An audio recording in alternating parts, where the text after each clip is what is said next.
Bandeko, ba Congolais, de partout, bino ba ebo kolanda biso en direct na chaîne na bino, chaîne na biso.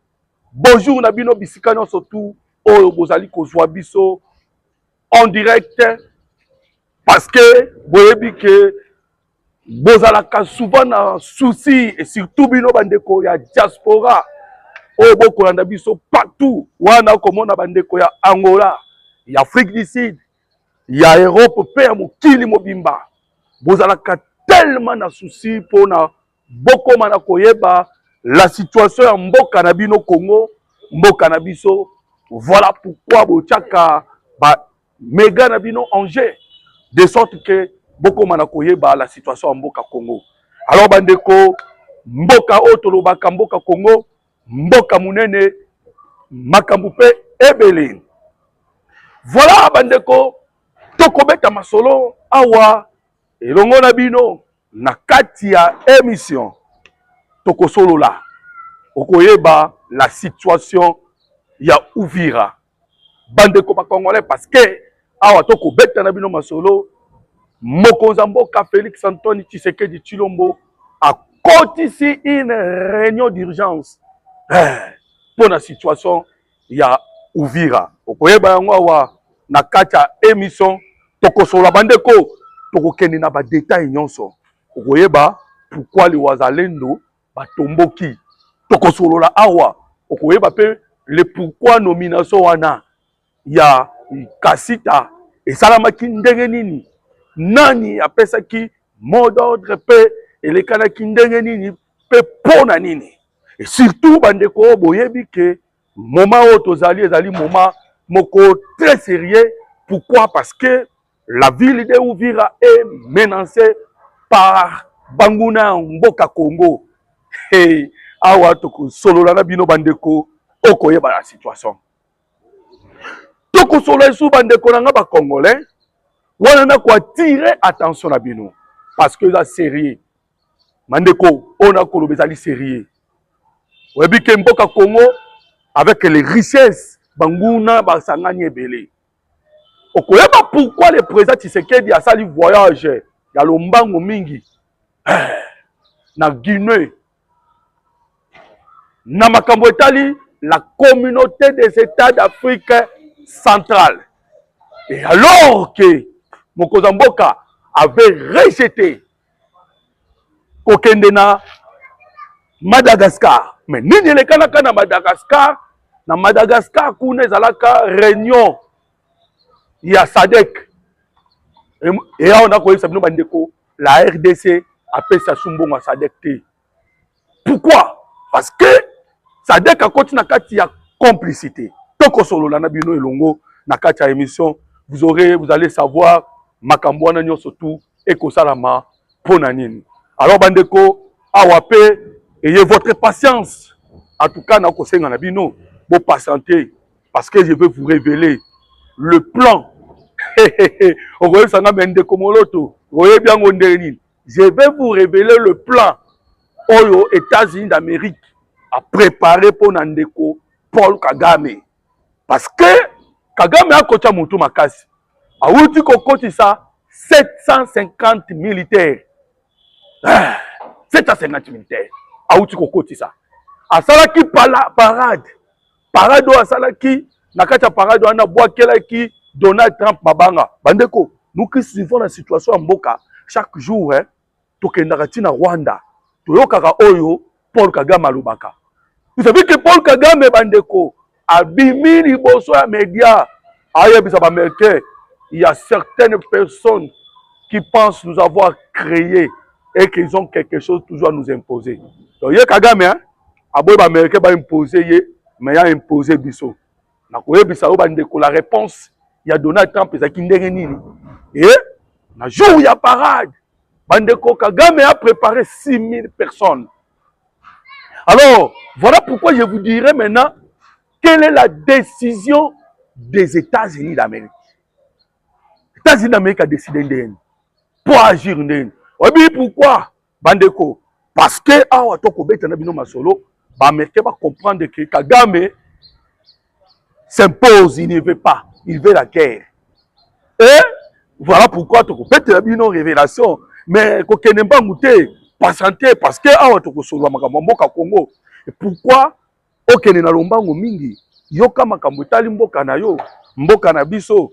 Voilà pourquoi je vous demande déjà bandeko awa na senga ka eloko moko et pas bino bandeko ba Congolais beaucoup kolanda biso na tellement ba sujet belé so na bandi ko annoncer parfois au moins na mususu na olobelango te oyoka boko ya ko reprocher ngai c'est quand na suki na nwana.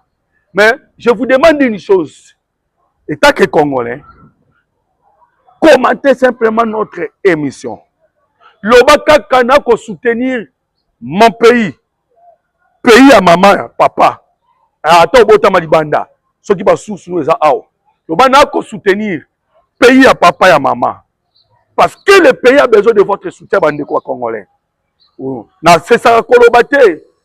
Pourquoi tu yaki babiso to kotaki na média bandeko ya sentiment te to ko luka ba vite okoka ngai bandeti suka na ko senga na ngai te ke bo pesa nga boy bandeko soko moni to ya na média. Vous imaginez 15 millions de morts. Alors biso sikoyo ba Congolais to vanda ka kimia. Vous imaginez 500 000 femmes violées to vanda ka kimia. Mais non, vous imaginez bandeko. Tout ça, c'est ce qui nous a poussé. Toyape, na niveau ya média, poto solola, tobete la bino makambo, etali mboka Congo, mboka nabino, mboka nabiso. Alors, bandeko, aimez notre émission, et partagez. Sunga bandeko, baluka baye bape, makambo zali koleka en RDC zali nini. Voilà. Uvira. Nini za koleka na Uvira.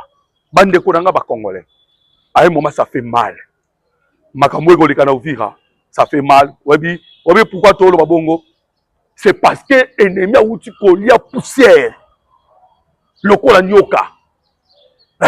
Ennemi a les poussières. Je vous l'ai dit bandeko. Bayaki ba encerclé.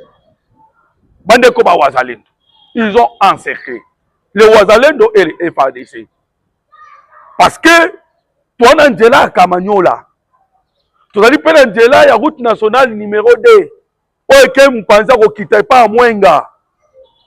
Tellement de la Kamanyola, bah mon équipe possibilité ça pourquoi? Parce qu'il y avait l'armée armée burundaise.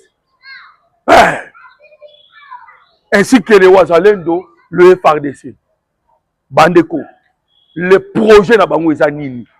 Quand ils ont encerclé pour la première fois, bah vraiment sûr hein. Que ndebe ba encerclé boy ba ozovira ba beta fizi ba kota mbala moko Tanganyika. Il y a un plan préparé bien pour que action et ça la mabongo. Mais bah qui surpris hein parce que le kakaka Laurence Kanyuka degré Laurence Kanyuka est là qui rejoint idée. Oh non la République démocratique du Congo batie ba drone batie ba mercenaires batie armée burundaise. Baboma ba Congolais, baboma oui baonde balilaka. Oh baboma. Donc, ba préparer qui bazwa. Vous savez pourquoi ba luka ki bazwa Uvira? C'est parce que ils ont besoin d'atteindre Tanganyika. Tellement là-bas na Tanganyika, ou tolo na Grand Katanga, Hippolyte Kanambe ainsi que Moïse Katumbi, basala eloko to bengaka. La haine ethnique, l'on nie vraiment haine Kachaba Congolais. Et pourtant, ce sont les ennemis Yamboka Congo. Bandeko, vous pouvez simplement imaginer, vous allez comprendre. Azo vraiment pas Kakundelungu, a commis sango ferme espoir. Abomizo, a Kessana Kingakati. N'a pas ça à moi des exemples. Et vous avez vu comment ils ont détruit ce pays. Mais bah c'est même détruit Mboka, bah c'est même PN. Nakata ba Congolais. Voilà. Alors, pour ça on va Uvira. Et vous savez pourquoi il Uvira? Parce que nena uti koloba, ba ke Tanganyika, pour pas ça le rapport de force. Parce que ce pas comme Katanga, ne pas ça le rapport de force, si c'est que Ndima a négocié et bon moi longwa. Comme ça bango ba luka, bazonga sous le pouvoir. Va récupérer les 6 titres miniers. Oh, tu sais que la botoli bango. bakende kolalisa biso musala ya port à banana etelema. Oyebi que le port à banana ekopesa kanda na Rwanda, ekopesa kanda na Kenya, ekopesa kanda na Congo Brazzaville, ekopesa kanda na Afrique du Sud. Vous savez pourquoi Renault est ensemble en Afrique du Sud? Parce que l'Afrique du Sud aussi est en colère. Le Congo était dépendant. Non, makambo itali importation, non, makambo itali exportation. Yambo kambiso Congo. On dominait le Congo. Na badouane ba pays voisins. Mais le lot, le quoi toto rapport au pour des bananes. Il faut perdre beaucoup. Le minerai au abiso Congo, à la longue ekobimaka na Congo. Biloko ekokotaka na Congo ekobimaka na Congo. Yango no moni basala likita. Tellement que ba sati que tu sais que ndengeza wana. Azote mais na bana makamwa mingi. Bandeko, awana koloba sans sentiment, sans émotion. La réalité des choses au binobo umona. C'est palpable, c'est clair. Tu sais que tu es tenté de construire les ports à nos profonds de bananes. Et ça dit qu'on énerve bango. Vous savez que pour nous quitter Uvira, au comme à Bukavu, les Congolais étaient obligés de passer par le Rwanda. Les Congolais étaient obligés de passer par le Rwanda. Et camion qui coûte à $150. Mais tu sais qu'il a commencé à construire la route nationale numéro 5. Bandeko, oye kolongo uta na se na Nyangezi, oye kende ti bandeko ti Uvira. Nanga koloba Nyangezi Uvira et ya okoma ti na Bukavu. Là les Congolais ba kacha su Rwanda te. Vous avez pensé que Kagame était content de tout cela, mais non. Non. Awa sikoyo tellement que makambo za kolekana na niveau ya Doha na Washington et que les Américains à Trump Trump alobi na lingi susu makambo ko somba minéraux ya copte na lingi lisusu bandeko yoka situation Uvira. Je vais vous amener situation très important parce que je vous ai annoncé na début à émission que situation à Uvira ndé ngone sali ke mokonza mboka Félix Antoine Tshisekedi Tshilombo a côté ça la réunion d'urgence. Toujours situation wana. Pourquoi? Parce que Paul Kagame déjà a décidé de nous faire la guerre. Kagame a décidé. Il veut à tout prix, il y a ça la guerre contre le Congo. Voilà pourquoi, Bandeko, il est en train de menacer Uvira. Alors, vous comprenez que a menacé Wana Korope Sambote, Nandeko Junior, Uta Belgique. Mbote na Ondeko Junior na Belgique. Nakanisi, on peut partager notre émission pour on aimer. Voilà. Alors, Bandeko na uti koyebi sanabino ke. La ville d'Uvira, c'est cela le plan. Il y a Kagame. Il y a France. Je dis bien, il y a France. Oui, c'est un déco. Mikoro comme France. Bandeko, je vous l'ai dit. Il y a France. Bango tout va travailler. Tu sais que il doit. Bandeko, ils ne veulent pas perdre le Congo. Hein? Ils ne veulent pas perdre le Congo. Vous voyez que les documents sont bimi. Il y a ONU, il y a Human Rights. Kagame est en difficulté. Il y a un niveau à Sakanate. Il a tellement perdu. Vous imaginez que Kagame, ma maman, ma tata, ma komi kosangana, na kanda nyo surtout pour la Kambotali Paul Kagame, parce que matanga eleki. Je vais vous lire un document. Na kotanga un document moko awa, un document concret, net, awa koyoka. Ndenge ba matanga eza na Rwanda. Je vais vous lire cela. Ma famille, ma maman, ma papa en colère. Pourquoi? La RDC commis place ya batu bazoa kokufa. Batu bazoa kokufa na RDC belé. Du jour au jour. Ma maman Rwanda a dit non, trop c'est trop tokosila. Tokosila.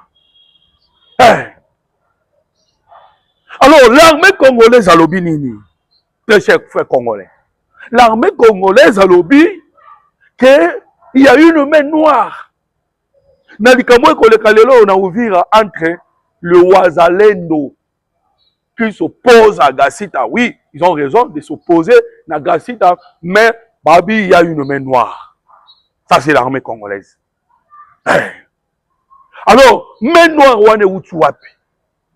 Alors que nous venons de recevoir une grande victoire, lorsque les M23 c'est quand nous avons fait solo bakitaki nzela ya mwenga batimi nzela ya Kamanyola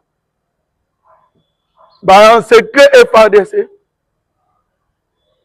Wazalendo drone mati et bandi beta bango éparpillé bakoti zamba bandeko Kagame akobomisa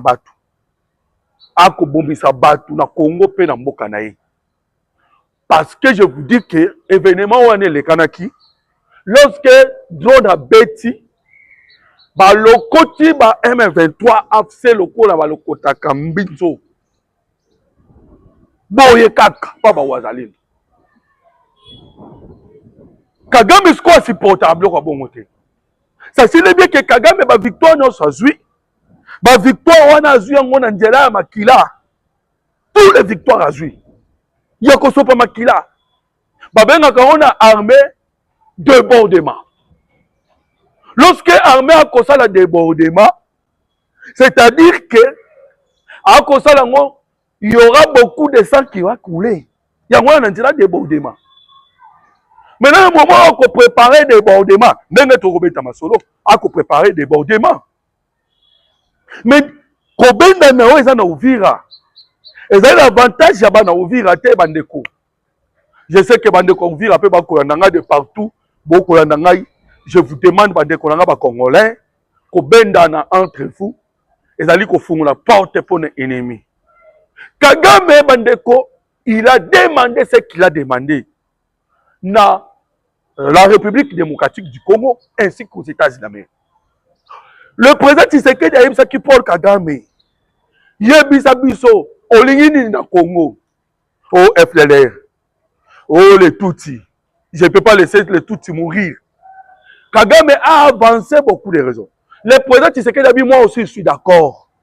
Na ndenge lobike okolela FDLR olela likambo Tutsi.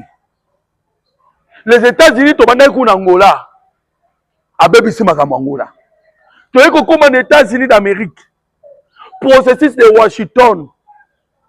Ba les Américains ba même ba satellite na bango d'observation. Pour assurer na Paul Kagame que akoki kozala sécurisé. Mais ndenge to koloba Kagame alingi te. Vous savez pourquoi Kagame alingi te? Makambo ya mibale. Lui Kagame est celle qui soutient Kagame. Kagame ya lobi alingi te pourquoi? Ayebi ke aloni tellement mabe la paix en République démocratique du Congo. Bandeko, c'est les règles de la vie. Tous ces pays ici-bas, ils connaissent cela. Kagame aye bien. Et à Otoko Kende, ayebi que la RDC qu'on soit statut à victime pour qu'elle permette de la justice transitionnelle.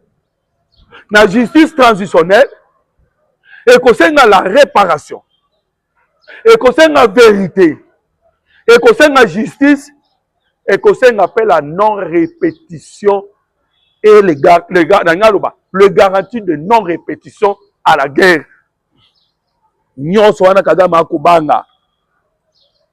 Voilà pourquoi on a un conflit. Wana par moko. Koto yosu Kagame, koto est-ce que komi ba oba kobanga. Et allez ba collaborateur Kagame. La France, le mafieux, otobenga ba multinationaux.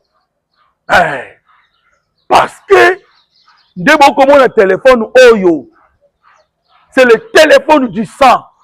Même à Biso Totosimie, il y a le sang des Congolais. Dans le téléphone Oyo, il y a le sang. Il y a Banamboka Congo. Pourquoi? Guerre et collecte, ça va minérer.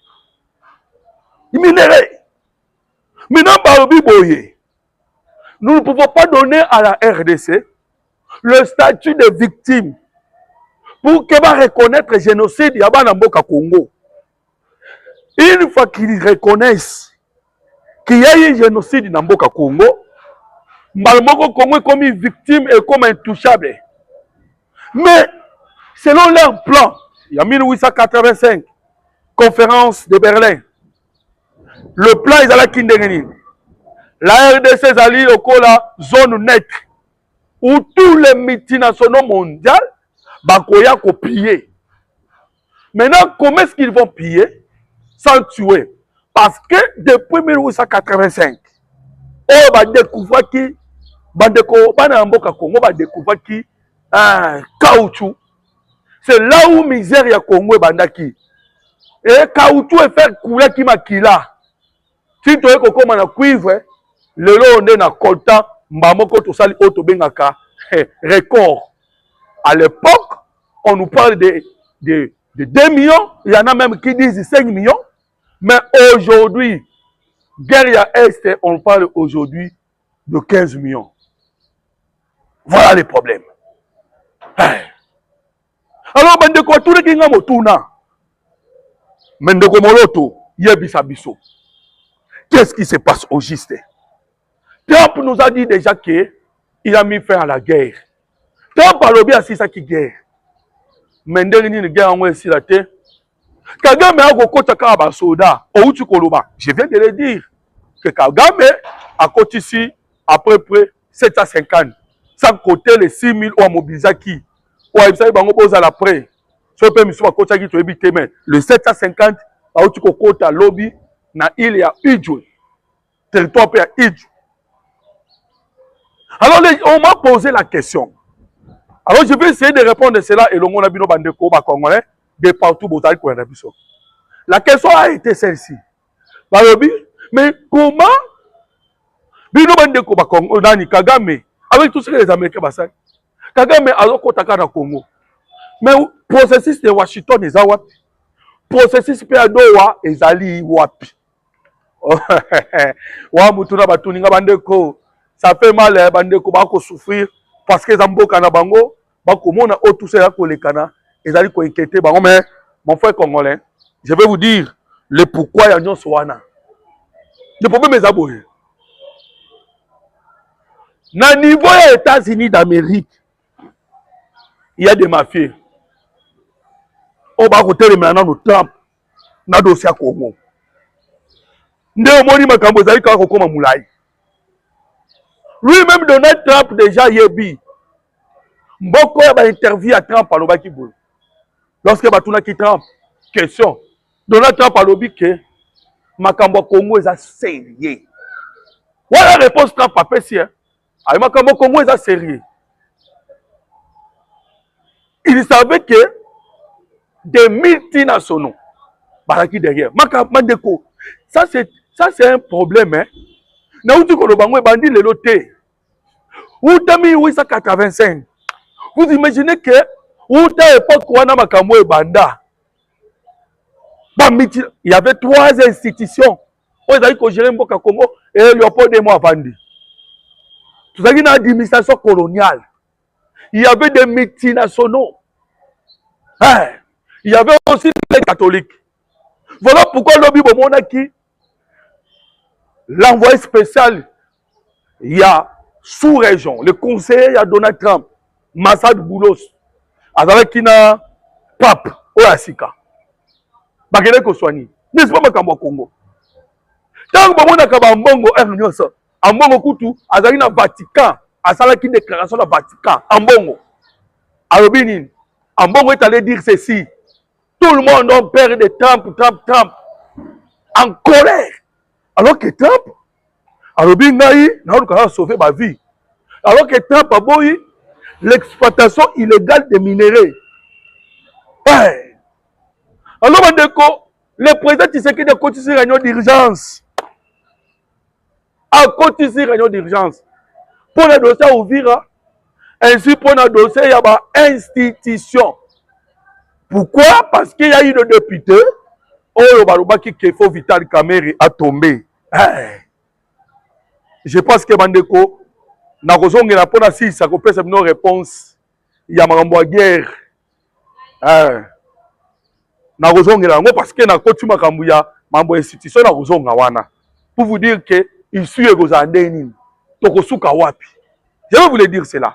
Mais je vous ai montré déjà que la guerre en question, le conflit ezali kaka na niveau ya Kagame était, ezali na niveau États-Unis d'Amérique, ezali na niveau ya catholique, parce que au monde basango ba tout à tolo pamba, ils étaient là dans l'administration coloniale, bande ezali na l'administration na bango na tango ya colonisation, ba administration coloniale ezalaki, voyez là où l'affaire ezali. Donc et tous les pays tout autour d'Afrique, ils sont là dans le conflit au Congo.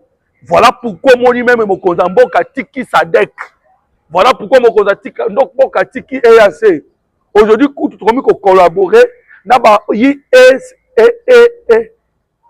EAC, les communautés des États économiques des États d'Afrique centrale. Ne pas ce comme Kende. Pourquoi? Parce que Baï Sadek Basangel Bisso. Pour la Nini, Congo Lamboka, il faut qu'on exploite.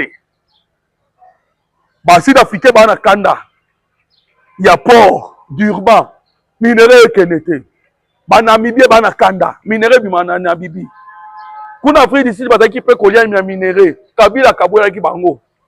Tu vois que Kabila il est à l'aise en Namibie, attends le totongo akei okomona Kabila est à l'aise en Afrique du Sud, attends à l'aise dans Zimbabwe. Tous ces pays là bénéficient du Congo. Kabila vous a bien na Kenya, na Rwanda, na Uganda. Pourquoi? Parce que Bamboka sont bénéficiaires dans le Congo. Voilà pourquoi je vous ai dit, Bandeko, que le problème est tellement mondial et puis africain. Mais ici, dans le Zali. Pourquoi? Parce que nous avons télémisco. Tolobi, souveraineté en Boka Congo. Tolobi, le Congo au Congolais. Voilà maintenant ton télémi. On a lobby que tu es là. Et là. La guerre va finir. Alors, nakozonga maintenant pour te dire que qu'est-ce que les États-Unis d'Amérique attirent dans ça dans moment où pour terminer avec Paul Kagame, parce que lui c'est lui qui incarne tous les mafieux. Qu'est-ce que les Américains battent dans ça nakozonga wana. Mais je vais d'abord vous parler dans ma kamoulia interinstitutionnelle. Dans la union sacrée il y a des gens réunion Mokolambo qui a côté urgent. Pour la Macambouetali, l'inter-institutionnel, parce qu'il y a des traîtres. Nini Nibino, Baté mention Nabino, mention Pona, va destituer yo. Mais tout le monde va député dans l'hôtel, Baba Tami Baolamba. Vous n'a pas fait cela. Ndemo Benga, mais Bino, Bokomika Mutamba Mutamba. Ah, Bandeko. Soyons logiques, non? Tout va normal. Nani yango à côté de Mutamba, à part la population congolaise. Bango tout Mutamba, il faut faire ça à prison. Maintenant, comme baninga, on va faire ça au pouvoir, il va destituer yo. Yo pas comme ça là, ba cop pembeni. Et on a battu na yo pour préparer so imbongo so nini pour que boya se contrer yango. Et c'est ça qu'il fallait faire. Alors bandeko ba congolais. Vous comprenez que nous sommes na mokozamboka koti. Autobengaka réunion d'urgence interinstitutionnelle pour que à calmer Bagé, parce que l'ennemi azali n'a pas ça union sacrée et beta bombe et bombarder et panzana. Alors tant que bombarder panzani, lui maintenant il sera ennemi au commandant Isengo. Isengo ennemi aux alawana. Alors voilà mon kozambo ka côte si réunion pour na dossier ya les institutions ainsi que dossier ya Ouvira. Pourquoi? Parce que Ouvira, masolo, Bendabi Kezaki me calme coach à moment où il faut se méfier. N'a pas information pour gauche droite. Il faut se méfier nango. Pourquoi? Parce que n'a pas information qu'on à gauche droite. Baeba kolobaka oh autant de morts oh non non non non non. Yebaka que ennemi tellement mais là qui poussière dans Ouvira. Akoyana ba information lukuta ebele. Voilà pourquoi bandeko voilà pourquoi je suis en train de vous le dire que tous les gestes au bango bazali ko sala tous les gestes au bazali ko sala ezali ba gestes ya kolukande nini ba mema makamomboka Congo ekende etengama et le président a cotisé réunion pour calmer les choses pour calmer oh non c'est ezali kolekana Voilà pourquoi la raison pour laquelle Mokonzamboka a cotisé réunion. Bandeko, boyebike, yakolo bezali mingi metosale la kangonga. Et ngonga, ngonde bakole la nga bako isanga awake na cité. Mais je vous demande simplement, prenez rendez-vous avec nous, même heure, même chaîne, pour que Oya Koyoka, Makambotali, la République démocratique du Congo, Mboka Nabino, Mboka Nabiso. Alors, Kobo Sanate, avant Obima, aimez notre émission P, partagez en haut, de sorte que on permette de connaître sur les Congolais, on peut aller partout, Bakomana Yeba, ce qui est en train de se passer dans la République démocratique du Congo, votre pays, notre pays. Tokoya parce que Ndeba Katinga Ngunga, Tokoya Zuna Bemisho Koya, Potosili Sakoyebi Sabino, la décision des Américains pour finir avec Paul Kagame. Parce que Paul Kagame a dit qu'on s'entêtait. Bon, déjà que les Américains, si Kangaki Kagame, si bloqué na makambo epele, si bloqué Paul Kagame, na makambo etali ba minéré, toko ba minéré te kamasute. Mais lobby na koyebi sabino d'autres décisions que les États-Unis d'Amérique azwaki pour na monsieur Paul Kagame. Alors, ma tono mingi na bino, zamba pambo na bino partout bolandi biso. Merci beaucoup.